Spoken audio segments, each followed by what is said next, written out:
Pemikiran yang sangat plural, mewarisi pikiran-pikiran seorang Gus Durian yang selama ini menjadi karakter daripada Mbak Yeni. Nah, kalau saya, Mas Anies ini kan selalu dipersonifikasi sebagai orang kanan. Dengan Mbak Yeni, ini kan akan sangat saling melengkapi.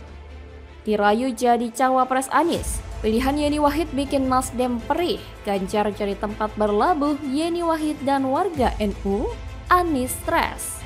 Ditulis oleh tim redaksi jurnal, dikutip dari berbagai sumber.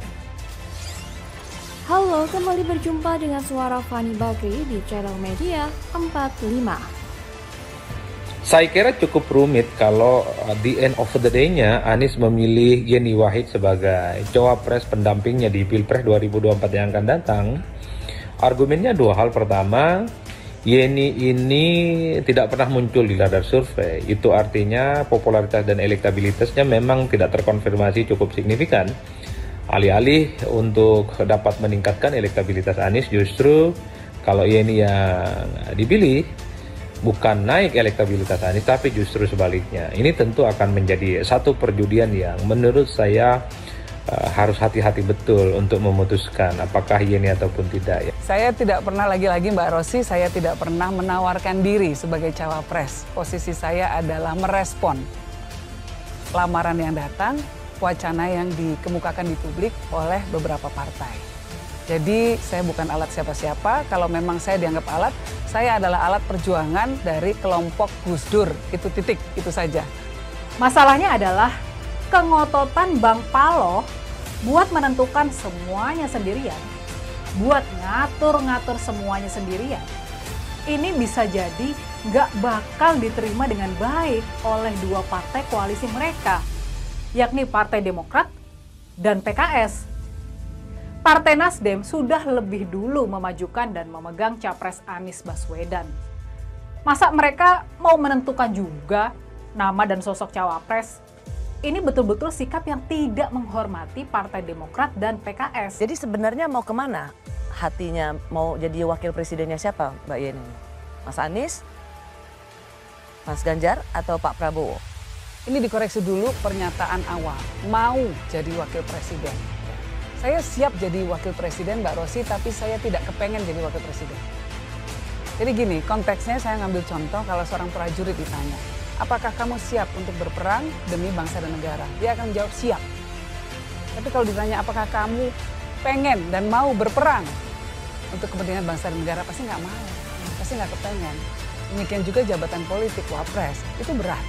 Pilihan Putri Presiden keempat Republik Indonesia, Abdurrahman Wahid atau Gus Dur, Yeni Wahid, usai dirayu menjadi cawapres bakal capres Koalisi Perubahan untuk Persatuan Anies Baswedan, membuat Nasdem perih.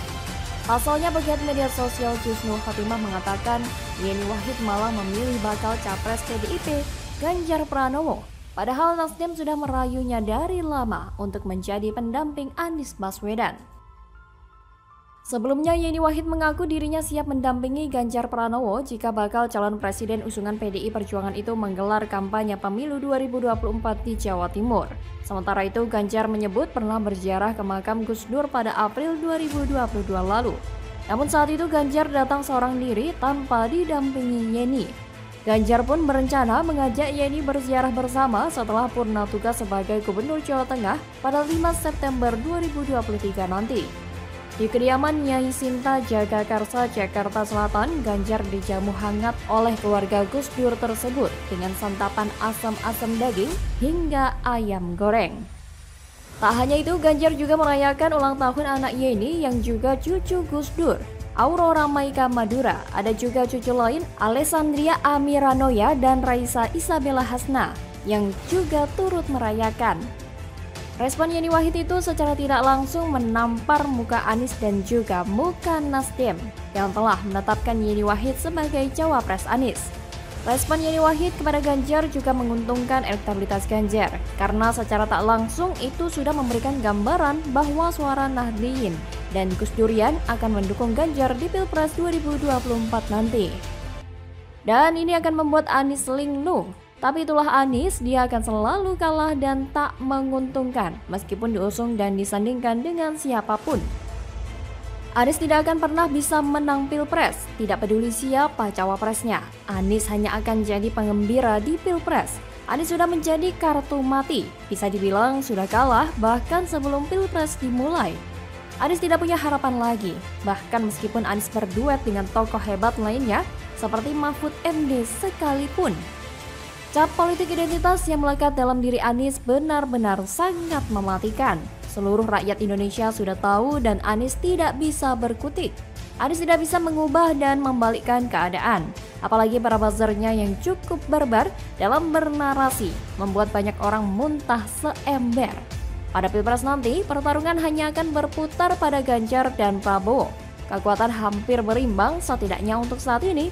Anies suruh pulang saja dah, ketimbang capek-capek keliling Indonesia, pakai pesawat jet dan diiming-iming.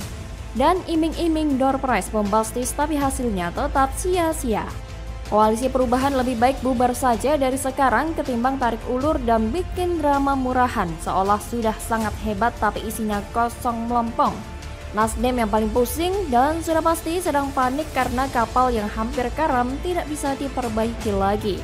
Para buzzernya pasti sedang gigit jari. Kalau mau hiburan suruh ILC atau Musni Umar atau kerahkan buzzer untuk bikin polling. Dijamin Anies akan menjadi pemenang mutlak dibandingkan jika Ganjar dan Prabowo digabung sekaligus. Silakan tertawa dalam mimpi, silakan bermimpi sampai stres.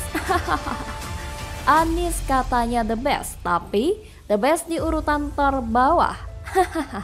Bagaimana kalau menurut Anda? Ya karena setelah Nasdem mendeklarasikan Anies sebagai capresnya, secara survei ternyata malah semakin turun. Di semua lembaga survei, suara Nasdem itu konsisten turun. Bukannya untung malah buntung. Anies tak lagi lakukan safari politik. Kantong oligarki lagi kering. Anies tak laku dijual. Ditulis oleh tim redaksi jurnal dikutip dari berbagai sumber. Halo, kembali berjumpa dengan suara Fani Bakri di channel Jurnal 45. Meski sayangnya, Nasdem juga pinter. Dia nggak mau tuh dijadikan sapi perah oleh Demokrat dan PKS.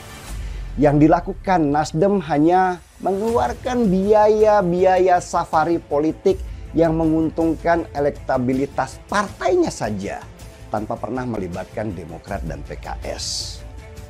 Tapi ternyata kawan, roadshow itu tidak menaikkan elektabilitas Anies Baswedan. Apalah artinya menang jadi capres atau cawapres tapi di Senayan suaranya nggak ada. Mereka nggak mau, semua partai berpikir seperti itu, termasuk Nasdem sendiri. Tapi salah langkah yang dilakukan oleh Nasdem ini yang mendeklarasikan Anies secara terburu-buru itu kemudian nampaknya memang harus dibayar mahal dan kemudian masyarakat akan menghukumnya gitu ke depan tahun 2024 nanti. Dan yang menarik buat saya, dua dari partai pengusung Anies Baswedan yaitu Demokrat dan PKS adalah partai oposisi yang selama 2 periode tidak mendapatkan jabatan apapun di kabinet. Jadi bisa dibilang dalam sisi finansial itu mereka sedang kekeringan. Nasdem yang selama ini ada di posisi pemerintahan mengajak Demokrat dan PKS untuk bergabung. Maka itu seperti oase buat Demokrat dan PKS yang memang sedang kehausan. Atau malah kita bareng-bareng meyakini nih, Anies saat ini bisa jadi sedang belajar jadi budak oligarki itu. Nah, melihat Anies main presiden-presidenan, turun dari pesawat jet, lalu disalamin oleh juru parkir pesawat. Kelihatan happy banget. Ya kita tentu maklum ya, memang itu yang dicari Anies sejak dulu kayaknya sih. Menikmati suasana sebagai pejabat atau calon pejabat. Beda seperti kebanyakan para pelayan rakyat. Justru menikmati ketika membersamai rakyat, kerja buat rakyat, bukan buat oligarki. Apalagi dari ketiga partai pengusung Anies Baswedan itu hanya Partai Nasdem yang selama ini ikut koalisi. Sedangkan Demokrat dan PKS selama 10 tahun ini menjadi oposisi. sehingga mereka sama sekali tidak bisa menguasai kebijakan apapun. Cadangan kas mereka kering dan mereka bergantung pada para bohir atau seperti yang disebut Fahri Hamzah adalah para bandar. Para bohir atau bandar ini ya tentu dari para pengusaha yang selama ini mereka kecam, yaitu para oligarki. Pegiat media sosial Denny Siregar secara telak menyentil calon presiden dari Koalisi Perubahan untuk Persatuan atau KPP, Anies Baswedan, yang mana tidak lagi melakukan safari politik dengan Partai Nasdem. Anies Baswedan memang sering melakukan safari politik ke berbagai daerah, tapi belakangan ia sudah tak terlihat kompak lagi dengan Nasdem untuk melakukan safari politik. Apakah ini ada kemungkinan oligarki sedang rugi bandar? Lewat akun Twitter pribadinya, Denny Siregar awalnya mempertanyakan bahwa ia jarang melihat Anies dan Nasdem membuat kerumunan massa atau safari politik. Menurutnya, hal itu karena kantong Nasdem sudah kering, atau dengan kata lain Nasdem sudah kehabisan modal untuk membuat safari politik atau menjual Anies. Seperti diketahui, setelah resmi diusung capres oleh Nasdem, Anies langsung diarak ke berbagai daerah dengan menumpang pesawat jet pribadi saat melakukan safari politik. Bahkan, harga sewa jet pribadi yang ditumpangi Anies 2 jamnya ada yang bilang 570 juta rupiah. Kalau 3 hari, berapa miliar tuh? Selain itu, Anies juga membuat kerumunan dengan iming-iming mobil, motor, kulkas, bahkan paket umroh, yang mana jika dikalkulasi juga habis ratusan juta. Maka wajar jika Anies saat ini jarang sekali terlihat melakukan safari politik dan membuat acara dengan mengumpulkan massa yang banyak. Karena ada kemungkinan para oligarki pendukung Anies sudah kering kantongnya.